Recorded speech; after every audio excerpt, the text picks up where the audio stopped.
Hi, my name is Aldo Ferrante, the co-founder of Sorbotics. Today we're going to talk about what is a Sorba real-time agent. Let's take a look at the definition of a machine learning agent. A machine learning agent is a program or model that makes decisions or takes actions within an environment to achieve a specific goal. What makes an agent different from a regular machine learning model is that an agent performs a task, creates an action. This is extremely useful and practical in industrial automation, where not only do you want to make predictions or learn and understand outcomes, but you want the agent to automate and be used in an environment where it can add additional value and automate different functions within a facility. So let's talk about how we create machine learning agents. First, we start with the Sorba platform. And the Sorba platform is a software that runs on premise or on the edge. We call it the Sorba Unified Machine Learning Platform. We unify data from different sources, bring it together with our auto ETL that can be used to train a machine learning agent. We'll take a look at a use case. We'll start with a pump typically used to move fluids or liquid from one location to another. In most control applications, you have a PLC that controls the pump. You may also have an HMI or a SCADA system that can visualize or provide different operator functions and alarms. The beauty about machine learning is that it can incorporate other types of data like weather conditions. So the first thing we do is we then have to stream and collect the data from the control system, gather enough history that we can use to train the model. So we take our agent and we train it. This is typically what we go through when we go to school, where we go to school to learn and train ourselves the fundamentals of math or English, and so we can get smarter. Very similar to what a machine learning agent does when we train it. Eventually, the idea is to get smarter, where it will learn the behavior of that pump. So learning is the first step. The next step of an agent is to take an action. And the types of actions that a machine learning agent can perform are things like alerts. When the agent learns the operation of that pump, it can send either anomalies or alerts to tell the operator your motor or your pump is degrading, or you may have a cavitation problem. Please go out and inspect it and clean to avoid failure. And this is very helpful to prevent downtime and prolong the life of that pump. The other function and action that a machine learning agent can perform is recommendations. So for example, let's say that the objective is you want to reduce energy on the pump. Can I operate that pump to provide the same outcome at the same time, reduce the energy consumption? So the machine learning agent can make these recommendations to an operator. We call this our co-pilot, where the operator can take the suggestions to adjust the set point suggested by the machine learning agent, and the operator can make those changes through the HMI or SCADA. The other type of the action that it can take is control. So our machine learning agents can actually control the operation of the equipment directly by sending those recommendation set points to the control system, automatically adjusting. The advantage of this is that the agent, over time, as new information is learned, it can adapt and make improvements to the operation of that pump. And with Sorba, you can make unlimited or create unlimited agents on the edge to do different things or scale applications. So let's walk you through how we create a Sorba machine learning agent. Within our unified namespace, we create and model our equipment. So within the software, which is all web-based, you create an asset called a motor. The motor has artifacts that includes a variety of different things you can do. And in the group, we then have to create variables that are attributes of that motor: current, frequency, power, speed, torque, and AC voltage. And you can see here that we're collecting this information as we read all of these different variables. We are storing them within Sorba, and over time, we're going to take a snapshot, use that data to train a machine learning agent. So let's now jump into the machine learning trainer.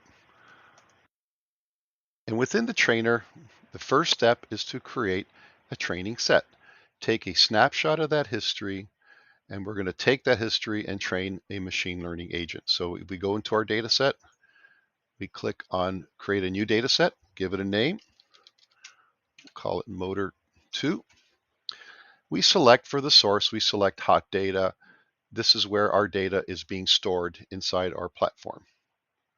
We select our asset. Here's our asset here. And once we select the asset, you then have all of the tags that are associated with that asset. We're going to filter only the IO and then select all of the input variables or attributes for that motor.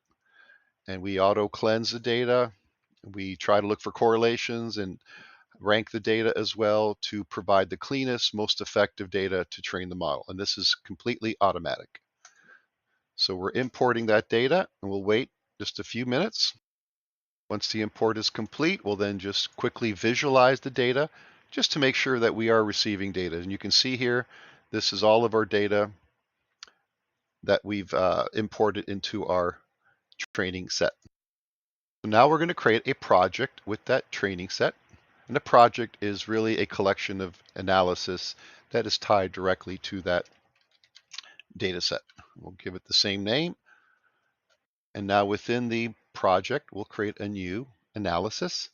We'll call it 82. Give it a simple name.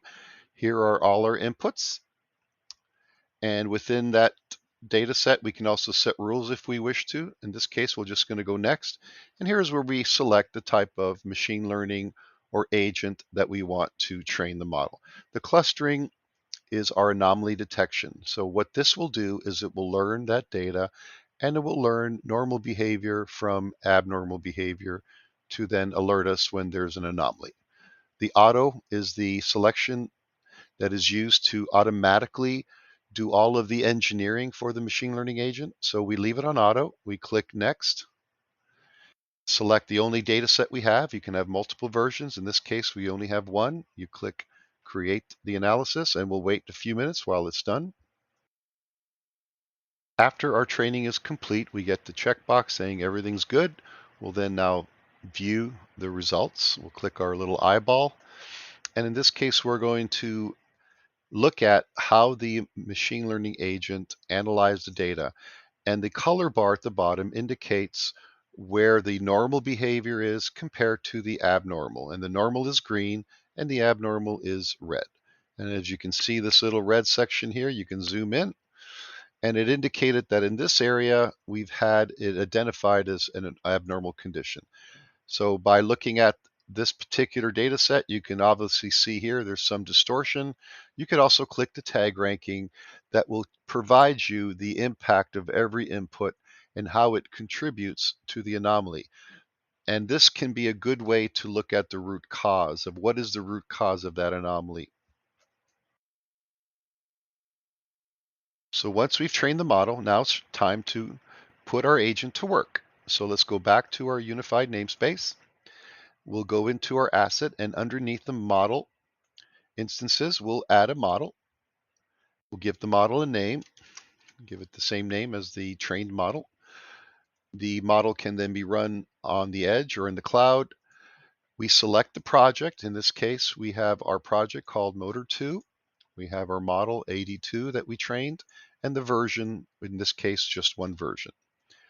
We'll jump into the auto learning. This is a feature that allows you to automatically retrain the model so it learns as new information gets accumulated. The model will retrain itself automatically and improve its decision capability.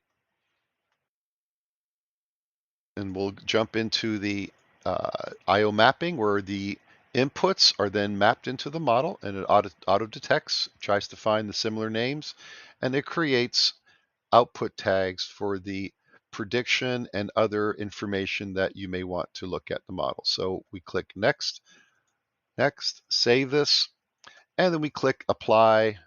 And in just a few seconds, our model will then go online, and the little checkbox will show us a blue indicating everything's running. This process also creates a default template so we can visualize over it into a dashboard.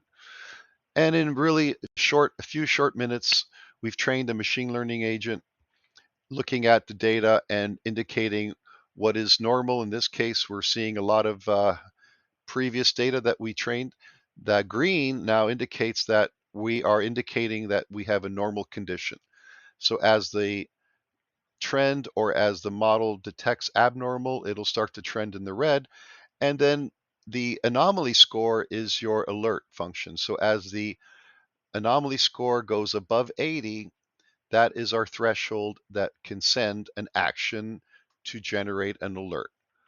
And in the alert section, you will see here where it will generate an alert in our alarms that tells the operator you have a warning of an anomaly that could be potential leading into a downtime. And that is a machine learning agent. Thank you so much.